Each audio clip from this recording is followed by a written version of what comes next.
everyone's performance is only important as far as that contributes to the team performance. In whichever way the team is designed, you will need to give them time to learn how to be a team and become a high-performing team. People who have clear expectations to each other, people who have behaviors that put the we above the I, and people who a group of people that over time work out and figure out how they best work together and improve over time. What are some of the best practices, or maybe from your experience, what things should be people measuring when it comes to team's performance? I'm going to go super controversial now.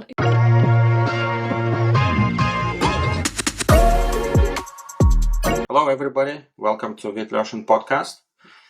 Today we have a new guest, Sandy Mamoli, Agile consultant and speaker and author, and also board member of Agile Alliance. So welcome, Sandy. Thank you. Hello. Yeah, so today I invited you to talk about Agile teams. And a few things I would like to cover is what Agile teams are, how to measure performance, what's the difference between individual versus team, and performance measurements and differences, and also best practices for the design of the team. And maybe we'll get to some ideas or questions that Agile teams may have for us, or for you as a consultant or as a trainer. So that would be also nice to cover. And and before we jump in, if you would like to just tell about your journey a little bit and how you become Agile consultant and coach, anything from your experience or anything like that. Excellent. Thank you. Like everyone else, I love talking about myself, so stop me if I go on for too long.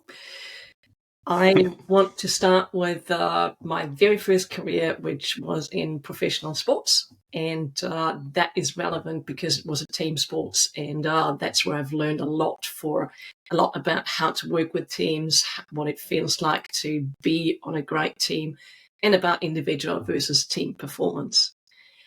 And like most athletes, when you get older, at some point there was the idea of probably need to grow up. And so at the age of about 25, I went to uni. I studied natural language processing, which is a subfield of artificial intelligence, which is really hot right now. But at the time, it was something that I believed would never, ever work, or at least 20 years way too far in the future for me to not have a career shift. So after uni, I became a software developer.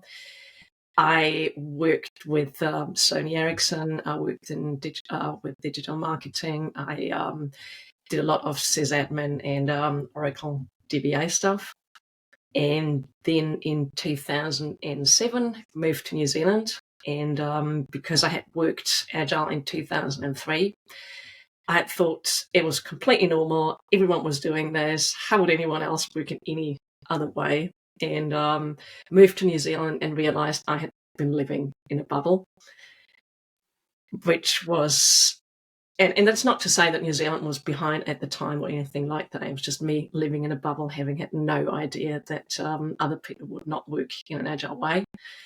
And around that time, two things happened. One was I really did not want to work in any other way. So I thought I'll just do this myself and create my own world.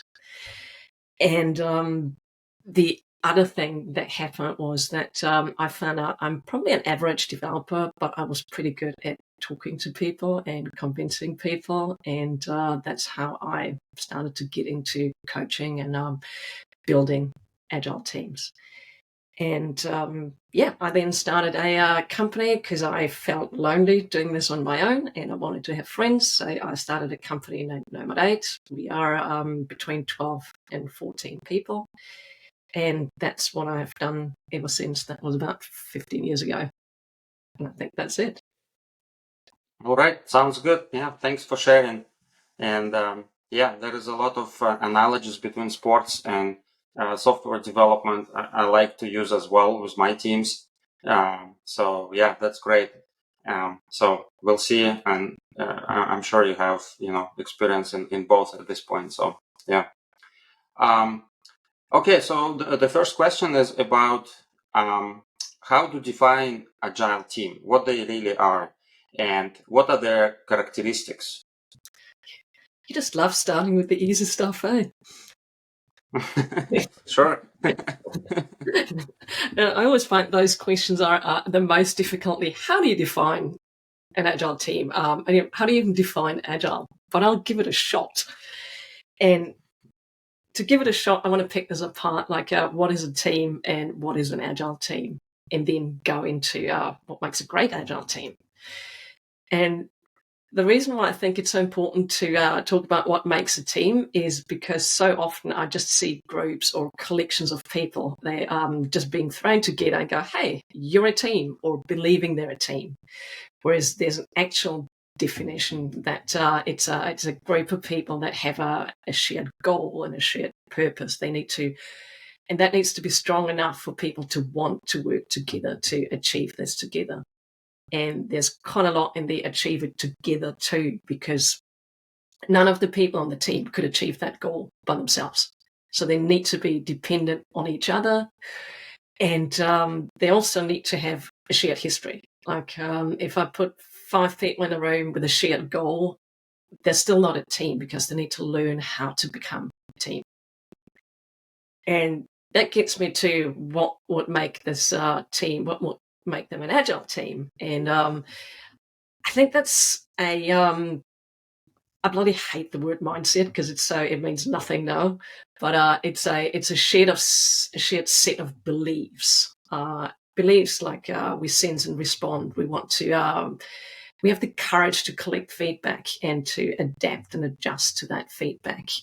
And basically, all that really good agile stuff that we often use the word mindset, and I still think that's actually covers it, even though I'm kind of annoyed with that word because it's become shallow.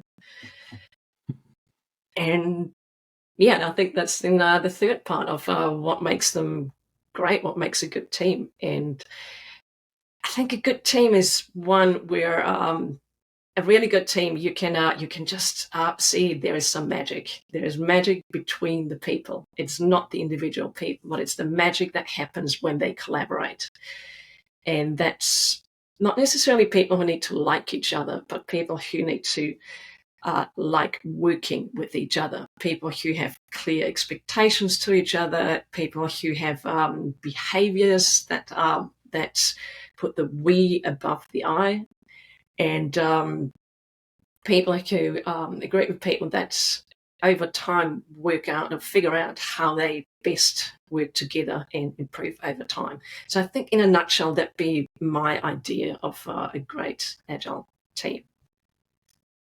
Yeah, I really like that, that it takes time to build a team. You can't just throw a bunch of people in the room and call it a team and have them work on something. Even though they're professionals, they have a ton of experience, they totally understand what needs to be done, it still takes time to get to know each other, to figure out communication, collaboration, and all that stuff. And that's how it also happens in team sports, right? You can't get like 6 people, throw them to a hockey ring and say, okay, go play hockey. No, they don't know. Like they need to train, they need to get used to each other to see who's doing what and things like that. Communicate with each other somehow. So that's a very interesting thing that I found that you mentioned. So this is great.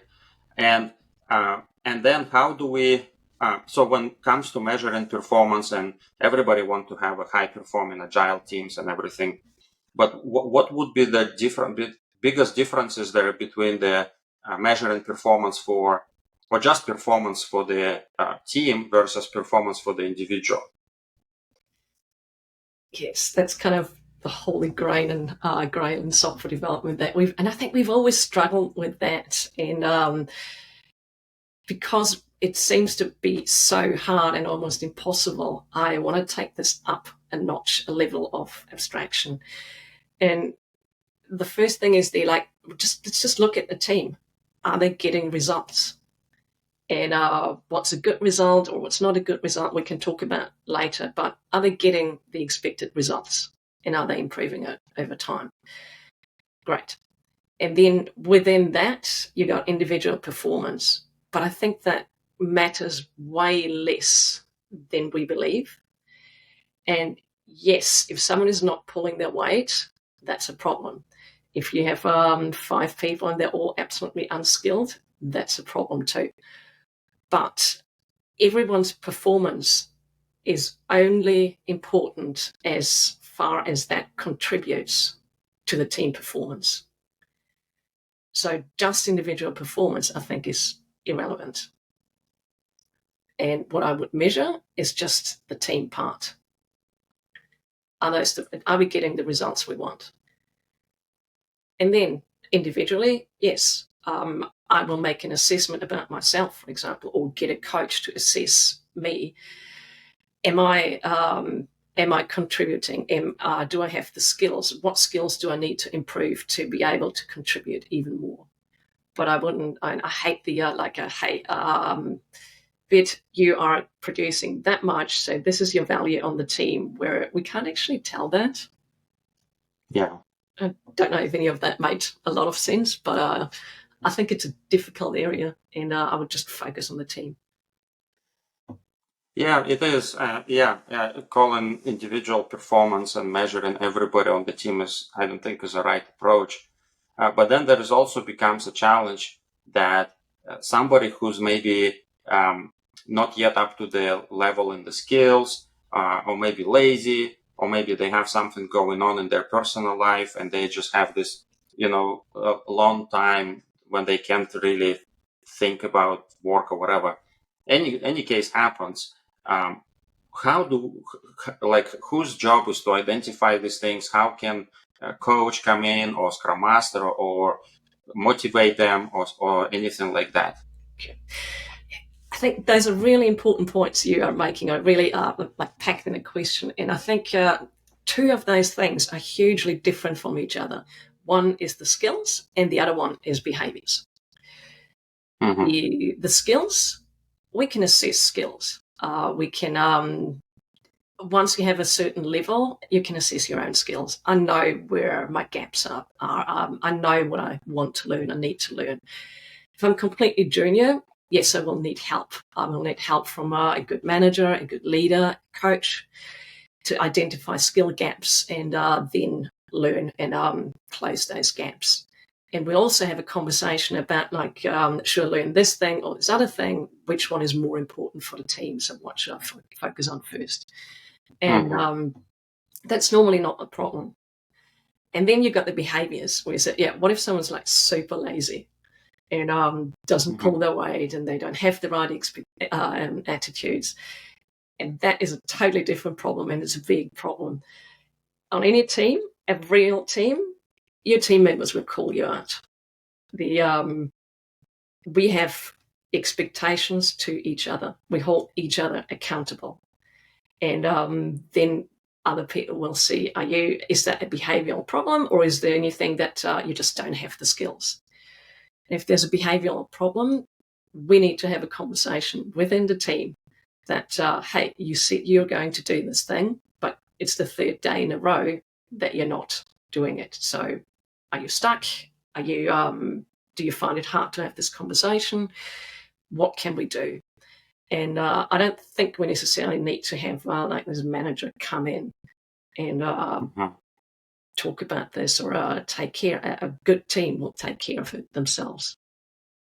It also means, I think that also means that teams in the beginning will need help, because that's nothing that just appears or that people will have in the very beginning.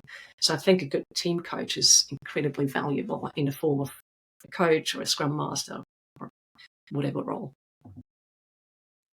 Yeah, I was just about to mention that this is where the retrospective and self-improvement comes in, where team can bring up these things mention it in a safe environment, right, between themselves, and figure it out, and see if there is a pattern that somebody is underperforming for whatever reason. They can just say like, hey, do you need help? What's going on? If it's one-off, it's okay. Maybe something happened.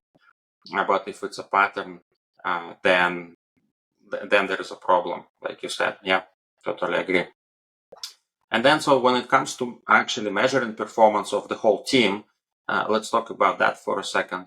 What are some of the best practices, or maybe from your experience, what things should be people measuring when it comes to team's performance? I'm going to go super controversial now, and okay. but I'm actually quite controversial about that, because I think it is impossible to measure objectively. Like, any of the things we have tried in software development don't work. Like story point, really doesn't work. Lines of code, all this nonsense. It doesn't. Good ideas, but they don't work. And so I think team performance and what you can expect of a team is dependent on the context, on the team, on the context, and so on. So I think we can't really measure it. What we can talk about is expectations within the rest of the business. That needs to be an adult-to-adult conversation, and not a difference in power, where the business always says, hey, we need to have this faster. Every company ever wants everything faster. But have an adult conversation about expectations around what's possible. And then the other thing is that, and that's the controversial part, is I think comparing teams is a really good idea. And I want to again compare with sports. If you got a sport like team sport, like football or handball or hockey, I can't actually tell if this team is playing great or not. I do this by comparing. You just scored 20 goals, might be great, might not be great. But did you score more than the other team? And I think there's something we can use also for agile teams. And I'm not talking about let's beat the other teams, let's win. I'm talking about comparing. I look at a team, sports team or agile team, and I go, cool, this is a great team. Those are the things they're doing. Those are the skills they have. Those are the behaviors they have. Those are habits they have. And look at those things. And they go, cool, we're doing this, check, check, check, but wow, this is a great idea. We should get better in that area. And then take that as an inspiration and decide, where do we want to be in 6 months? Learn from that and improve. So when I say compare, I don't mean the shallow go on Instagram and think, oh my God, we're so bad, this shallow comparison, but the inspiration of going out and finding really good teams and learning from them. And what I've done in the past with other teams, and what I think teams are not doing enough, is take the time to go out either within your own organization and also totally outside, and make friends with other teams and observe them and talk to them and see what they do that you're not doing, or vice versa. And for me, that's the best way of measuring or observing performance, while still having an idea and then hopefully a plan for how to improve. So it's not about like having specific measurements or indicators on their outcomes, if you will, but more about behaviors and how they do things, how they interact with each other or with stakeholders or with whoever, and then learning from that instead of like measuring whole kind of things. Maybe measuring is still important, but not for that, for some other things. Yes. And I think the performance is a side effect that will come if we get all the other things right. Because I really can't tell if you're delivering that much. I can't tell whether it's good or not. You might be stuck on a mainframe with horrible technology, spaghetti code all over the place, and just a little increment might be an amazing performance for your team, or it might not. It's so context dependent that it's I find it impossible to tell. Yeah, that makes sense. So then when it comes to individuals, are there anything for individual performance measurements? I think yes. What I find, and again, they're not like a universal, but there are measurements, and there are two. One is the soft measurements, or the quantitative measurements, where you have someone observe and where you have the rest of the team see what's going on, behaviors and so on. And then there's the other part where I think a bit more objectively we can assess ourselves and figure out what are people that I think are really good, what behaviors are they modeling, what skills do they have, and then figure out what do I need to do in order to get there. And there's an Australian company, and they make for their their juniors. I'm not sure if it's for everyone or just a junior, but they ask people in their development plan, who do you want to be in 2 years? And then people figure out what character traits, behaviors, habits, skills, who do I want to be? And then they make a plan for how to get there. And I think that's really awesome. And we can measure, like, are you on the right track with towards your own plan? Sometimes the plan needs to change. I think that's the best way of doing this. Okay. So you also mentioned a little bit about comparing teams, but how do we carefully compare them? Because now somebody may hear this and say, okay, now we need to compare everything that you guys doing with these teams, and like make everybody equal or whatever, the same, and then start measuring and punish these guys and promote these guys. How to do it carefully? Yeah.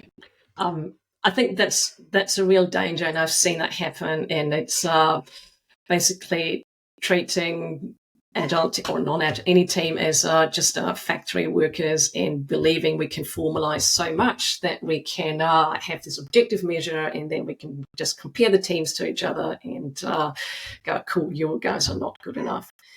And we know it doesn't work, and sometimes we run into the boundaries of other people not understanding that this doesn't work. It's if the team explains it, it depends on the relationship, but this already sounds like a broken relationship. So probably the team telling that you can't do this is not going to work in this situation. So maybe a combination of that and having someone external who's experienced and who has a track record explain that. Because my experience is that people listen to people who are like them. And if you can find someone who is like that person, who wants to have this comparison and increase performance through that, have them talk to someone who has a different experience but is quite similar to that person in position and personality, age, everything. Yeah, I also like the idea about going to each other and seeing how it's done. So maybe there's also potential there to cross-train like that, and maybe exchange a team member temporarily, and they pick up something, learn something, and then they try, and it really elevates the performance. Yeah. There are many tools could be used like that, and comparison is important. I agree with that as well. But it has to be, it's a very sensitive topic. So, Absolutely. Yeah. And it's highly controversial because it has been done so badly so many times before. Yeah. So let's move on to the design of the teams. So what are the first steps to consider when trying to design a new teams? I think what's important is, when forming a team, do those people have the potential to fulfill the purpose of this team? And that means having roughly the right skills and people who want to work on this team. And my absolutely favorite way of doing this is making sure that this is the case by asking people how would they design a team. And I believe this is the best way of doing it, because the people who know best what could become a great team, what skills exactly are needed, what work together well, are the people who are doing the actual work. So my favorite way of doing this is to just give people basically empty shells of teams we want those teams with those purposes, and then ask people, hey, you guys decide, we trust you to solve the problem, which is put yourself into the team and that you want to work in, and two, you believe will solve the problem for the entire company or department to fill those teams. Interesting, kind of like a self-organization exercise where they go and pick and choose where they think they can contribute the most and put it on themselves, and just like shuffle through people and organize the teams that way. Yeah, that's an interesting idea. That's great. And I guess the next step would be there is just to give them time, maybe, I don't know, a few months, few sprints, to just start doing something and go through the self-improvement process and iterate and really start performing well, right? Like it takes time a little bit. Yes. In whichever way the team is designed, you will need to give them time to learn how to be a team and become a high-performing team. That being said, I think the way to do the first step, designing it, the best way is have people self-select into those teams. And that has been my experience over the last 10 years, that this works really well if done right. And I've seen teams perform better when they were self-selected than not, probably because they got to work on something they wanted to work on, something that piqued their interests, and also with people they want to work with. Yeah, that makes sense. I can see that. And then when the leadership or whoever is organizing or trying to organize these teams, are there any prerequisites or any information to give to them so they are able to self-organize the best in the best way, like descriptions for these teams, these missions for these teams, or anything like that? You mean before running a self-selection? Right. Yes, and the best one, you can't do it without leadership, and the best ones are when leadership has bought in and they are convinced that we get the best results if people self-select, and if we can't make it work, we can always go back to your plan and do it the old way. But to your question, yes, the purpose of which teams we need, the purpose of those teams, they're usually set by leadership because they need to tie into the strategy. They shouldn't just be really short term, but longer term. They tie into the strategy, into the goals, a bit more into the future. And it's basically leadership saying those are the teams we need. Now you tell us or help us figure out who goes where, and make this whole puzzle work, because we don't just want to have one A team and 5 teams that are not working at all. But we need to have this whole big picture solved of how do we get 10 teams that can all deliver to purpose. I see. Okay, that makes sense. So let's talk about the teams themselves. And I'm very curious to see, since you work with many teams, what are teams thinking about agility in general? Interesting question. There is 2 types of teams, and let's not beat around the bush. There's so much shitty agile going on where people are being made to, or where meetings are just added to the calendar. So we have all the alt meetings, and now we have even more scrum meetings, and everyone is forced to go to a stand-up, but they actually don't know how it works. So it's a status update and all the abysmal stuff. And it's all about making managers happy, and it feels like shallow and is not helpful to the actual teams. That part, people hate it, and I absolutely understand that. What I wish is that they had seen or would see how it can be done well. And this is one of the things that I am doing and want to do, is show people that it's a good thing if you do it right. It's absolutely amazing for the teams. And the teams where that are good agile teams, like using real agile, they absolutely love it because they have agency, they have a degree of autonomy, they get to choose how they work, they get to solve their own problems, they get to decide what they want to improve, they get to buy into a purpose and deliver to an outcome, not being micromanaged.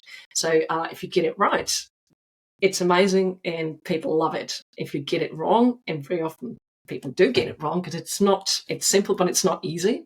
If people do get it wrong, it's really horrible. People hate it, and I hate it too, and I would hate to work that way too. Yeah. So are there anything to catch this and say, and like identify, okay, this team is doing agile, but they're kind of in this shitty world of agile, versus another one is doing it right? As a coach, I can very often observe the quality of conversation. You get the idea of do people just hate being here? Are they just going through the motions? So there are things that I can observe. And then there's also conversations, like people will tell you. And you take them out for a coffee and you build a relationship, and you then have this conversation, and they will tell you how much they hate it and why they hate it. And you go, yep, I agree. So what are we going to do about that? Yep. Yeah, so there is a lot of things can be done. I guess it also depends on the teams themselves if they want to improve, or up to the leadership if they will allow certain things to be changed. It starts, I mean, it can start from the top of the organization all the way to individuals, and maybe even like reorganizing the teams a little bit and moving people around can also help. Because I know, for example, that when I see something is starting going wrong on the team, it may be one person starting doing something wrong or started behaving in a certain way that discourages everybody else. And if you just remove that one person, everything becomes normal and everybody's happy again. So anything can happen like that. Yeah. Yes. Yeah. And that's where I find there's a really interesting difference often between the world of sports and work life. Because in sports, you would start with having that conversation, this frank, honest conversation, really direct. This is what I need from you. And people call each other out, and people then either change behavior, or if that happens all the time and the person doesn't change behavior, they will not make the team. You get rid of them. So the toxic person is being expelled. And I think we could learn a lot from that in our work life. We give you feedback, we try to fix behavior, and yes, we need to agree, like the team agrees what the correct or the good behavior is. But we get feedback, we see what changes, and if nothing changes and people don't want to work with you on the team, you're out. Go and do something else. That being said, I've also seen that, and I don't know if you have seen that, but you've got this toxic person on one team with all the wrong behaviors and they're a nightmare. They get kicked out. They are joining a different team, and all of a sudden it clicks. In a slightly different team, in a slightly different role, and that's all they needed. Yeah, I actually noticed that a couple of times when somebody either maybe wanted to be moved or just behaved the way that somebody moves them, and that's how they actually get attention, right? By being a bad person a little bit. So they get attention of the leadership or managers, and then the conversation happens. Yeah. Yeah. I mean, sometimes people don't know what they want before they lose it. Like I had a business analyst on the team once, and absolutely toxic, really bad for the team, and kicked them out. He then joined a different team, which was still running some kind of waterfall, different project management, Prince 2 or something. And 3 weeks later, he came back and said, wow, I thought I hated Agile so much, but now I remember the old ways, and that's way worse. Is there a chance I can come back? And we had go, yeah, cool. You can come back. And he has been working Agile ever since, and he loves it, and he's a great team player now. So sometimes it's just the context switch and going, actually, this is the alternative, and people realize, actually, this is what I do want. Yeah, that's a good example too. Yeah, you need to show them the bad side to appreciate the good. Yeah, another thing I think about good teams is that they can be really noisy. They can always get excited. They express their emotions more freely and more loudly, I should say, like really being noisy. And when the team doesn't perform well, or maybe just getting to know each other, they're usually quiet. They sit in their own little spaces, and they not always speak up, and maybe like hiding behind somebody else and things like that. But when the team is already up to speed and everything, they are really like noisy and going nuts a little bit. So just like in sports, right? You see the locker room, and all these guys in the locker room, they're just jumping around and screaming and whatever. There's not a single team I've seen that in a break in the locker room, they just sit still and don't talk to each other. It never happens. So, and professional sports, they're all great teams and all great team members. So, yeah. Very true. In an Agile team or any team at work, you can recognize it, as you say, the noise and the banter, and there is fun and people tease each other. And it's the ones that are not working that well, maybe just yet because they're new, where, as you say, they're silent. And they also go through what I call the too nice phase, where everything's okay and we're really nice and polite, and you're just going to break through that. So at some point we can have an honest conversation, a fun conversation, but it's a normal stage of team development. Mm-hmm. Yeah. I forgot whose diagram it is, but there are like 4 stages of development. So it just depends also where they are on that stage. Yeah. Okay. Do you have any like advice or suggestion for teams themselves? Just how to become better, how to do better? I think my advice is the working together as a team and getting results is fun. Make it fun, make it exciting, take ownership, and choose the things that you want to learn, and then learn them together. And I think it's don't forget to have fun and enjoy. And ultimately, high performance is deeply satisfying. So don't forget that. Yeah. What about organizations and leadership? Any advice to them? Talk to your teams, and actually that goes for both. Go to your teams and listen and understand their worlds and how they're working, and what motivates them, and what the world looks from their perspective. And saying that, I actually have the same advice for teams too, and especially for Agile coaches.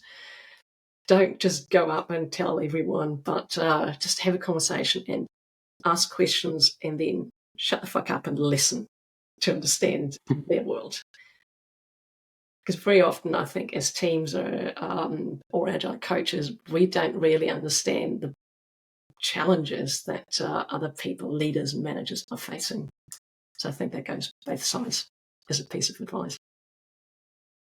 Yeah, that's great. Okay, all right. Well, thank you very much for your time today. That's been an insightful conversation. I appreciate the knowledge that you shared. And yeah, I hope we'll talk more in the future. Yes, that would be great. And thank you very much for having me. Sure. Thank you. All right. Talk to you later. Bye-bye. See you later.